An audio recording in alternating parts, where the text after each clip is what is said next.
प्रिय व्यूअर्स, यह Sanskriti IAS YouTube channel का PT think and solve program है। इस प्रोग्राम के अंतर्गत प्रत्येक दिन यूपीएससी और स्टेट पीसीएस से संबंधित 5 प्रश्न व्याख्या सहित उत्तर के साथ दिए जाएंगे। हमें आशा है कि ये प्रोग्राम आपकी तैयारी में मददगार साबित होगा। तो चलिए शुरू करते हैं आज के अपने प्रश्नों की श्रृंखला को। राजनीतिक दल या उम्मीदवार के चुनाव चिन्ह के संदर्भ में निम्नलिखित कथनों पर विचार कीजिए। पहला, राजनीतिक दल उम्मीदवार को पहले आओ पहले पाओ के आधार पर चुनाव चिन्ह आवंटित किया जाता है। दूसरा, किसी मान्यता प्राप्त राजनीतिक दल के विभाजित होने पर पार्टी को आवंटित चुनाव चिन्ह पर दल के सदस्यों द्वारा बहुमत के आधार पर निर्णय लिया जाता है। उपयुक्त में से कौन सा कथन सही है? ए केवल 1, बी केवल 2, सी 1 और 2 दोनों, डी ना तो 1 ना ही 2।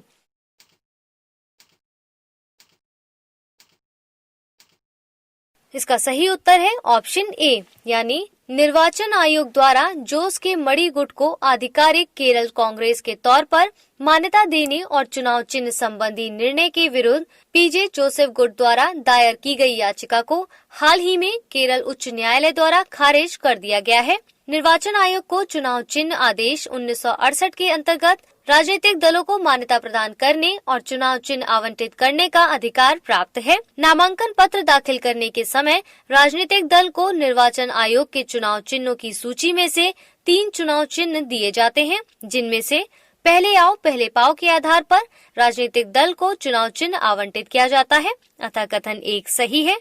किसी मान्यता प्राप्त राजनीतिक दल के विभाजित होने पर पार्टी को आवंटित चुनाव चिन्ह पर निर्वाचन आयोग द्वारा निर्णय लिया जाता है। अतः कथन 2 सही नहीं है। निर्वाचन आयोग राजनीतिक दलों के किसी विवाद या विलय पर निर्णय लेने हेतु एकमात्र प्राधिकरण भी है। अतः इस प्रकार से इसका सही उत्तर ऑप्शन ए होगा। देखते हैं आज के दूसरे प्रश्न को। राष्ट्रीय डिजिटल स्वास्थ्य मिशन के संदर्भ में निम्नलिखित में से कौन सा कथन सही है? ए, इसे आयुष्मान भारत प्रधानमंत्री जन आरोग्य योजना के तहत शुरू किया जाएगा। दूसरा, इसके अंतर्गत एक विशिष्ट स्वास्थ्य पहचान पत्र दिया जाएगा जिसमें व्यक्ति का डिजिटल स्वास्थ्य रिकॉर्ड होगा। सी, ई फार्मेसी और टेलीमेडिसिन इस योजना के 6 प्रमुख घटकों में से शामिल है। डी, उपयुक्त सभी।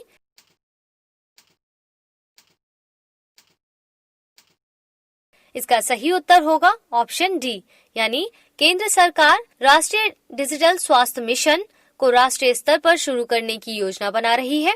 यह एक डिजिटल स्वास्थ्य पारितंत्र है जिसे आयुष्मान भारत प्रधानमंत्री जन आरोग्य योजना के तहत शुरू किया जाएगा। अतः कथन ए सही है। इसके अंतर्गत एक विशिष्ट स्वास्थ्य पहचान पत्र भी दिया जाएगा जिसमें व्यक्ति का डिजिटल स्वास्थ्य रिकॉर्ड होगा। अतः कथन बी भी सही है। डिजिटल स्वास्थ्य कार्यक्रम का उद्देश्य सभी नागरिकों को किफायती चिकित्सा सुविधाएं उपलब्ध कराना है। राष्ट्रीय स्वास्थ्य प्राधिकरण को इस मिशन के डिजाइन, निर्माण तथा कार्यान्वयन का दायित्व सौंपा गया है। इस योजना के 6 प्रमुख घटक हैं: स्वास्थ्य पहचान पत्र, डिजी डॉक्टर, स्वास्थ्य सुविधा, रजिस्ट्री, व्यक्तिगत स्वास्थ्य रिकॉर्ड, ई फार्मेसी और टेलीमेडिसिन। अतः कथन सी सही है। इस प्रकार से इसका सही उत्तर ऑप्शन डी होगा। देखते हैं आज के तीसरे प्रश्न को। बुकर पुरस्कार के संदर्भ में निम्नलिखित कथनों पर विचार कीजिए। पहला, प्रतिवर्ष अंग्रेजी भाषा में लिखी गई अथवा अंग्रेजी में अनुवादित पुस्तक के लिए बुकर पुरस्कार प्रदान किया जाता है। दूसरा, वर्ष 2020 का बुकर पुरस्कार स्कॉटिश लेखक डगलस स्टुअर्ट को उनके उपन्यास शगी वेन के लिए दिया जाता है।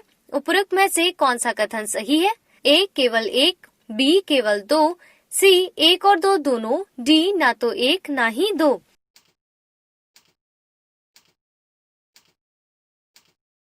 इसका सही उत्तर होगा ऑप्शन सी, यानी बुकर पुरस्कार अंग्रेजी भाषा का अग्रणी साहित्यिक पुरस्कार है। यह पुरस्कार अंग्रेजी भाषा की पुस्तक या अंग्रेजी में अनुवादित तथा यूनाइटेड किंगडम या आयरलैंड में प्रकाशित पुस्तक के लिए प्रतिवर्ष प्रदान किया जाता है। अतः कथन 1 सही है। स्कॉटिश लेखक डगलस स्टुअर्ट को उनके पहले और प्रसिद्ध उपन्यास शगी वेन के लिए वर्ष 2020 के बुकर पुरस्कार से सम्मानित किया गया है। अतः कथन 2 भी सही है। इस प्रकार इसका सही उत्तर होगा ऑप्शन सी। देखते हैं आज के अपने चौथे प्रश्न को। तिब्बती निर्वासित संसद के संदर्भ में निम्नलिखित कथनों पर विचार कीजिए। पहला, इस संसद के प्रमुख स्पीकर और डिप्टी स्पीकर होते हैं। दूसरा, इसमें तिब्बत के केवल पारंपरिक प्रांत के प्रतिनिधि होते हैं।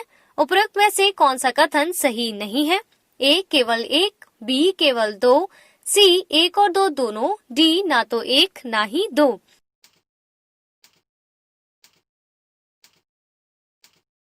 इसका सही उत्तर होगा ऑप्शन बी, यानी शीघ्र ही भारत और विश्व में बसे तिब्बतियों द्वारा मई 2021 में अपनी अगली निर्वासित संसद का चुनाव किया जाएगा। तिब्बती निर्वासित संसद के प्रमुख स्पीकर और डिप्टी स्पीकर होते हैं, अतः कथन एक सही है।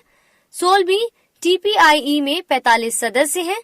इसमें तिब्बत के प्रत्येक पारंपरिक प्रांत युत्यांग, धोतो और धोमे के 10 प्रतिनिधि, पूर्व बौद्धवान धर्म और तिब्बती बौद्ध धर्म के 4 संप्रदायों में से प्रत्येक के 2 प्रतिनिधि, उत्तरी अमेरिका और यूरोप प्रत्येक में से तिब्बती समुदाय का प्रतिनिधित्व करने वाले 2 प्रतिनिधि, ऑस्ट्रेलिया और एशिया से 1 प्रतिनिधि सम्मिलित है, अतः कथन 2 सही नहीं है।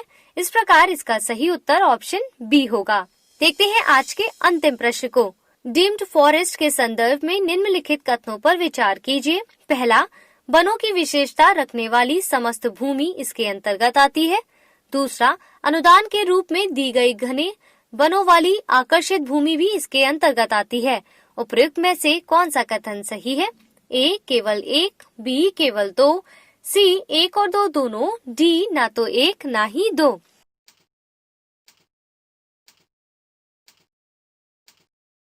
इसका सही उत्तर होगा ऑप्शन सी, यानी कर्नाटक सरकार द्वारा गठित समिति द्वारा वनों की विशेषता रखने वाली समस्त भूमि को डीम्ड फॉरेस्ट के रूप में निर्धारित किया गया है, चाहे इस भूमि पर मालिकाना हक किसी का भी हो, अतः कथन एक सही है। TN गोडवर्मन थिरुमलापाद के मामले के बाद सर्वोच्च न्यायालय के आदेश पर सरकार द्वारा यह समिति गठित की गई थी। निम्नलिखित भूमियों को डीम्ड फॉरेस्ट के रूप में सम्मिलित किया गया है। राजस्व विभाग के अधीन घने वन क्षेत्र जिन्हें वन विभाग को नहीं सौंपा गया हो, ऐसे घने वन क्षेत्र जिन्हें वन विभाग को सौंपने की सिफारिश की गई है। अनुदान के रूप में दी गई घने वनों वाली आकर्षित भूमि, वन विभाग द्वारा किए गए वृक्षारोपण वाला क्षेत्र, अतः कथन 2 सही है। इस प्रकार से इसका सही उत्तर ऑप्शन सी होगा।